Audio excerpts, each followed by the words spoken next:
This is Sports Drive.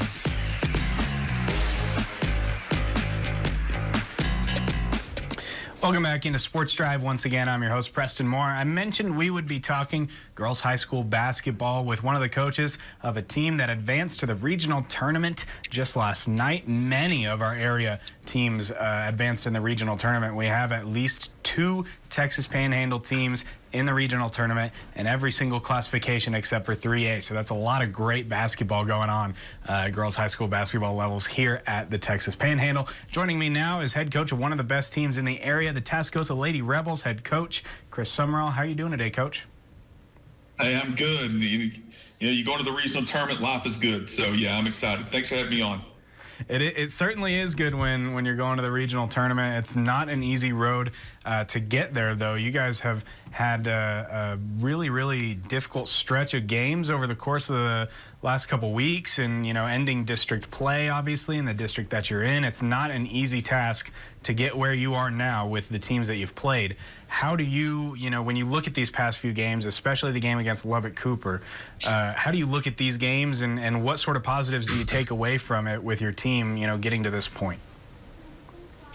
Well, every round's a little different and the way you're going to be guarded is a little bit differently. And so and it has been like each round we kind of faced a little bit different opponent and things like that. And Cooper obviously was the best of the 3 that we played so far.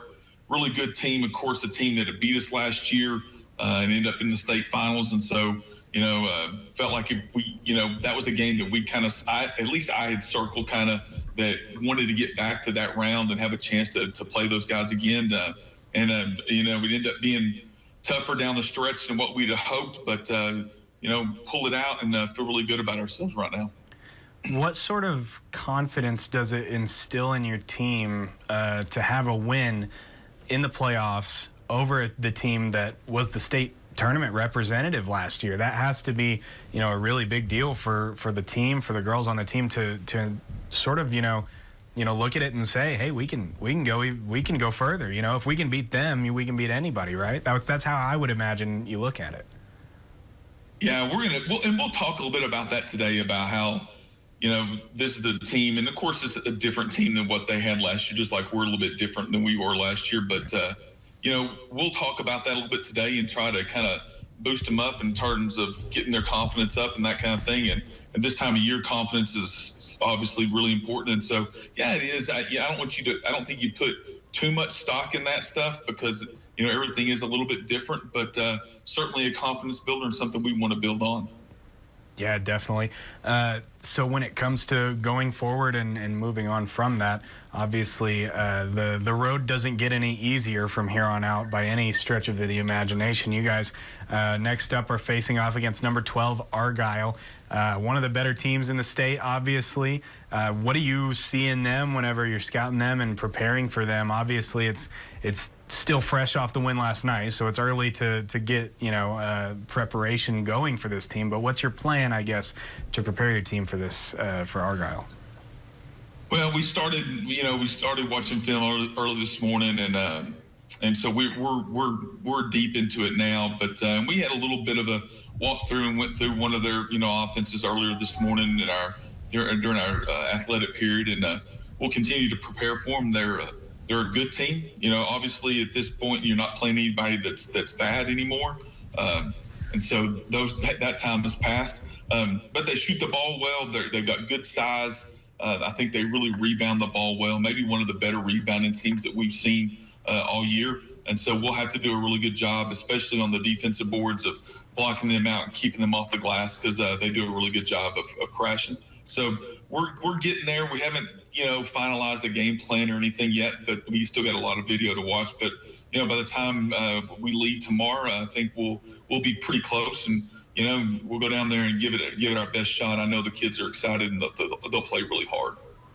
Yeah, definitely. It's definitely a challenge, obviously, talking about a team that's obviously ranked higher than you and has been successful all year long with a pretty solid record on the year. So when it comes to that rebounding aspect of it, mentioning that they're one of the better rebounding teams that you guys will have faced this season, how do you prepare for that, and how do you feel your team has rebounded over the course of the last couple games going into it? Do you feel like you have the right level of rebounding, I guess, going into this sort of a game, going into it?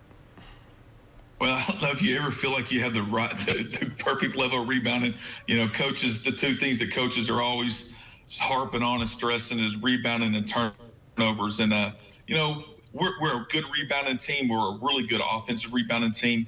I'd like to see us be a little bit better on the defensive end as far as that goes. I think, sometimes, like all teams, we technique, we don't, follow proper technique or something like that, but we're a pretty good rebounding team, but we're going to have to be really good against those guys. They're really solid. And, but I think we will. It's definitely a challenge. How do you feel about your team now? Obviously, it's been, I've asked you about it a couple times, obviously being your second year with Tascosa. And, I think something you mentioned earlier today at the press conference was, you inherited a good program, but still being where you are in year two, when you are kind of earning your players' trust in that first year, and there's an extra process of that, and there's an extra process of here's how I coach, here's how things are going to look going forward. It's a transitionary period even when you're inheriting a good program. So with that in mind, how do you feel about making it to the regional tournament in your second year as head coach?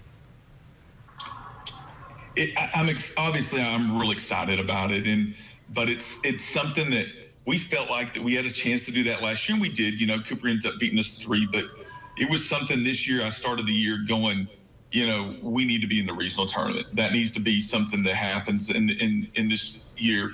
I felt like we had the right matchups and that we had the kids to do that. And, if we didn't, then obviously I'd feel a little bit differently. But I felt like all year long that this was where we could be. And now, and we've talked about it with our kids, I think when you start getting to the second round or the third round, rather the playoffs, you start talking about, hey, maybe you've had a special season, but you start getting to the regional tournament. Now is the kind of season that people they really start remembering. And we'd like to continue on and be a team that people really go, wow, this group really achieved and did something really special. Yeah, definitely. Well, when it comes to this group in particular, obviously we certainly hope that there's plenty more basketball to play for the Lady Rebels, and we'll be rooting for you from here on out. That being said, it is the second half of the season. It is the playoffs. Any game could be your last for any team. When you look back at this season as a whole, what are you most proud of on your team? Any growth that you saw with your team? Any specific players that come to mind whenever I ask you what are you most proud of this season? Well, I look at the totality of it. When you look at where we started the season, playing Timberview in a game that we really didn't play well and really got beat pretty handily, honestly. The growth that we've made since then, we knew, and we talked to the kids about it. Hey, you don't know till you know, and the growth that we've made since then has been really pretty impressive. And just getting that experience, you just got, we got 3 sophomore guards, a couple of freshman guards that come off the bench. And so to see those kids grow and improve the way they have all season long is really rewarding. Yeah, absolutely. Well, Coach Sumrall, once again, we want to thank you for coming on the show. Really appreciate it. We're looking forward to this game against Argyle coming up. Could you tell us, for some of our viewers who may not know, when and where this game may be, if you guys have it finalized yet? Yeah, it's we're the second time slot, so we're playing at 7 o'clock at K. Yeager Coliseum there in Wichita Falls on Friday. Regional finals at 1 o'clock on Saturday, and so we're hoping to be in that game as well. So yeah, we'd love to have all Amarillo coming out and supporting us and rooting us on. So really excited about it. We're certainly hoping to see you in that regional finals game as well, Coach. Once again, thanks for coming on the show. Really appreciate it. I appreciate you. Thank you. Absolutely. We'll be right back with more Sports Drive right after this break.